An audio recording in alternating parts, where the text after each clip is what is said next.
আজ আমরা ভীষণ খুশি। আমি গত 1.5 বছর আগে দিল্লি গিয়েছিলাম। সেখানে অশ্বিনী বৈষ্ণবজির সাথে দেখা করে আর আমি একটা চিঠি দিয়ে এসেছিলাম যে ইমিডিয়েট আমাদের খানাকুল রাজা রামমোহন রায়ের ভূমি, এই ভূমিকে রেল মানচিত্রে জুড়তে হবে। মাননীয় সুকান্ত মজুমদার মহাশয়, কেন্দ্রীয় মন্ত্রী, তিনি আমার সাথেও ছিলেন। তো এবারে কয়েকদিন আগে মাননীয় বিমানদাও গিয়েছিলেন, আমাদের পরশুরার বিধায়ক, উনিও গিয়ে দেখা করেছেন যে খানাকুল, পরশুরা আর রাজা রামমোহন রায়ের জন্মভূমি, এটার সাথে রেল মানচিত্রে কোনো যোগ নেই। যেহেতু রাজা রামমোহন রায় আমাদের সকলের গর্ব, আর রাজা রামমোহন রায়ের জন্মভূমিকে রেল মানচিত্রে জুড়তে হবে, এটা খানাকুলবাসীর দাবি, আমাদের দাবি ছিল।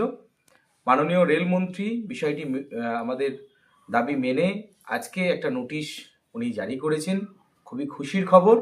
আজকে আমরা এখান থেকে মাননীয় প্রধানমন্ত্রী নরেন্দ্র মোদীজি, আমাদের দেশের রেলমন্ত্রী অশ্বিনী বৈষ্ণবজি, আমাদের কেন্দ্রীয় মন্ত্রী সুকান্ত মজুমদার মহাশয়, বিরোধী দলনেতা শুভেন্দু অধিকারী মহাশয়, আমাদের শ্রমিক ভট্টাচার্য এমপি তথা রাজ্য সভাপতি, আমাদের আরামবাগ সাব ডিভিশনের 4 বিধায়ক, বিমানদা বিশেষভাবে ছুটেছেন, আমিও ছুটেছি।